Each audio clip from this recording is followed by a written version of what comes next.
Must, मे, might, इन सब को हम इंग्लिश में मॉडल्स बुलाते हैं। बच्चों मैं ये भी कह सकता हूँ कि मॉडल्स को दूसरे शब्दों में हम हेल्पिंग वर्ब्स भी कहते हैं, ये इसका दूसरा नाम है। क्या होते हैं मॉडल्स? सबसे पहली बात, जितने भी मॉडल्स होते हैं वो किसी एक्शन के लिए बने हैं। जिसे मैं एक्शन कह रहा हूँ उसे दूसरे शब्दों में है आप और मैं वर्ब का भी नाम कह सकते हैं, हम उसे वर्ब्स भी कह सकते हैं। तो जब भी किसी सेंटेंस में किसी मॉडल को लेके आएंगे तो सबसे पहली बात बच्चों उसके साथ कोई एक्शन मिलना चाहिए, किसी काम को दिखाना चाहिए। सोचिए कि काम को हम क्यों दिखाते हैं मॉडल्स के साथ, तो जवाब कितना आसान होगा। देखिए देखिए, जितने भी मॉडल्स होते हैं वो किसी भी एक्शन के साथ लग के कोई ना कोई सेंस क्रिएट करते हैं, जैसे किसी की पावर को दिखाना, या फिर किसी काम की प्रोबेबिलिटी को दिखाना, या फिर किसी में सलाह जैसी बातों को दिखाना, और भी तमाम ऐसी बातें मॉडल्स दिखा सकते हैं। प्रोबेबिलिटी, मेरे आज बोर्ड पे जो 3 मॉडल मैंने अभी बोले थे, मस्ट में, माइट, जो मैं कहता हूं कि इस क्लास के अंत तक जब आप देखेंगे तो आप बहुत अच्छे से सीख जाएंगे। केवल सीखेंगे नहीं, इनको आप बोलना भी सीख जाएंगे बच्चों, लिखना भी सीख जाएंगे, और दूसरों को भी शायद बता पाएंगे आप। तो ये जो 3 मॉडल आप बोर्ड पे देख रहे हैं ये आपकी इंग्लिश का बहुत इंपॉर्टेंट पार्ट है। इसको समझने के लिए आप इस पिक्चर को देखिए। इस पिक्चर में देखेंगे तो आपको बादल छाते हुए दिखाई देंगे। बादल को हम क्लाउड कहते हैं। क्लाउड के बाद आप वाई लगा दो तो वर्ड बन जाएगा कुछ क्लाउडी। क्लाउडी उस वेदर को कहते हैं जिसमें ज्यादातर आपके आसमान में बादल छाए होते हैं, उसे क्लाउडी कहते हैं। मौसम देखिए जरा, पिक्चर से दिखता है कि क्लाउडी है। और अगर इस पिक्चर को देख के मैं कहूं, आपसे पूछूं, बल्कि पूछूं कि बताइए यहां पर बारिश के होने की, रेन के होने की प्रोबेबिलिटी क्या है, संभावना क्या है, तो आप कहेंगे सर देखो पिक्चर तो ये कह रही है कि बारिश होने के तो चांस पूरे पूरे हैं, पूरे पूरे। अब बेटा सबसे पहली बात यही चीज सीखनी है कि किसी भी काम के होने के चांसेस कितने हैं, तो उसमें 3 सेंस आ सकते हैं बेटा। या तो आपके काम के होने के चांसेस बहुत हाई हैं, या फिर आपके होने के काम के होने के चांसेस बहुत कम हैं, या फिर आपको लगता है कि देखिए कुछ भी हो सकता है, 50-50 मामला है। आपकी प्रोबेबिलिटी जैसी होगी बच्चों, आपके मॉडल भी वैसे ही होने वाले हैं। तो ध्यान रखना, अगर आपके किसी भी काम की प्रोबेबिलिटी बहुत हाई होती है तो उसे आप और मैं इंग्लिश में मस्ट से दिखाते हैं, जो कि ये रहा। अगर आपकी प्रोबेबिलिटी बहुत कम होती है तो उसे आप और मैं इंग्लिश में मॉडल माइट से दिखाते हैं। पर अगर वो 50-50 है, संभावना है, चांसेस हैं, तो ऐसी सेंस में हम फिर मे का प्रयोग करते हैं। क्यों ना इस पिक्चर को ही एक सेंटेंस का हिस्सा दे दें। देखिए जरा, यहां पर हमें दिखाना है कि आज बारिश के होने के चांसेस बहुत ज्यादा है। तो देखिए जब भी हम वेदर की किसी बात की बात करेंगे तो वहां पे इट लेके आएंगे। अब सोच के देखिए, अब हम क्या कह रहे हैं कि बारिश होने के चांसेस बहुत, सही बोला आपने, ज्यादा है। तो इस सेंस को आप और मैं इंग्लिश में किससे बोलेंगे सर? मस्ट से बोलेंगे। अब देखिए, मॉडल तो मेरे पास आ गया, पर मॉडल के साथ हमें क्या चाहिए बेटा? एक वर्ब चाहिए, एक्शन चाहिए, वो भी यहाँ पे नहीं है।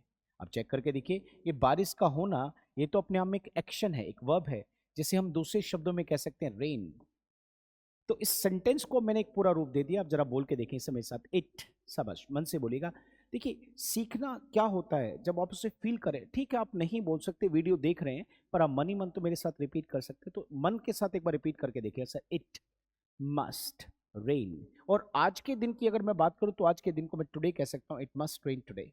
सोचिए, आज अगर यही बात आपको कहना पड़े कि शायद आज बारिश हो जाए, शायद, मतलब पक्का तो नहीं है, तो फिर इसी में चेंज करेंगे और क्या बोलेंगे बच्चों? इट।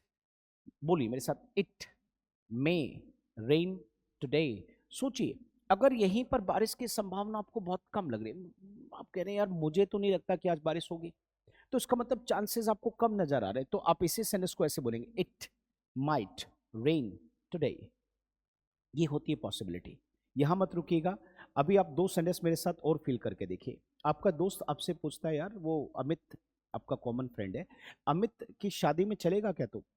और अभी आपका कुछ पक्का नहीं है। आपने कहा यार देख मेरा तो मुश्किल है, मेरा तो मुश्किल है, ऐसा बोलते हैं आप लोग, मुश्किल है यार, मतलब शायद ही मैं करूं।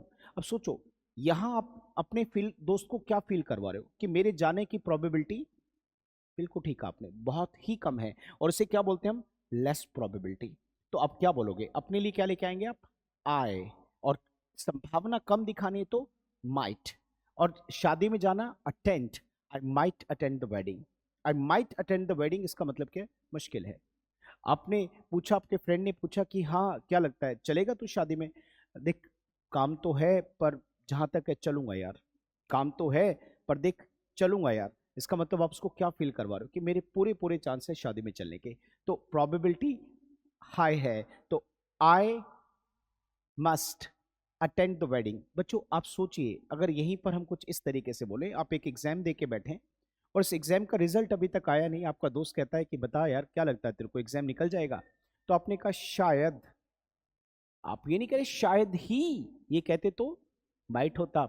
हाँ हाँ जहां तक है, ये कहते तो मस्ट होता, आप कह रहे शायद। यार इसका मतलब हो भी सकता और क्या पता यस ना भी हो। तो आप सोचिए जरा, ऐसी प्रोबेबिलिटी को क्या दिखाते हैं। बिल्कुल ठीक, आपने मनी मन बोला अभी मे, तो आप क्या कह रहे आई मे। एग्जाम को पास करने के लिए पास तो है, पर आप एक और वर्ड बोल सकते हैं crack. I may crack my exam this time. शायद मैं इस बार से अपने एग्जाम को निकाल दूं। अब मैं चाहता हूं कि कुछ सेंटेंस की इंग्लिश आप अपने फ्रेंड को, मतलब आप बोलेंगे इंग्लिश में तो मुझे लिख के दिखा दीजिए। आपको अपने दोस्त को बोलना है कि शायद मैं कल लेट आऊं, शायद मैं कल लेट आऊं, कल मैं जरूर मार्केट जाऊंगा। तीसरा सेंटेंस, कल मैं शायद ही ऑफिस में आऊंगा। ये 3 सेंटेंस की इंग्लिश में चाहता हूं कि आप मुझे लिख के दिखाएं, और कमेंट में मैं आपका तैयार रखूंगा, मतलब ध्यान रखूंगा कमेंट में इस बात का कि आपने लिखा नहीं लिखा। इसी तरीके से लाइक एंड शेयर करते रहिए और बहुत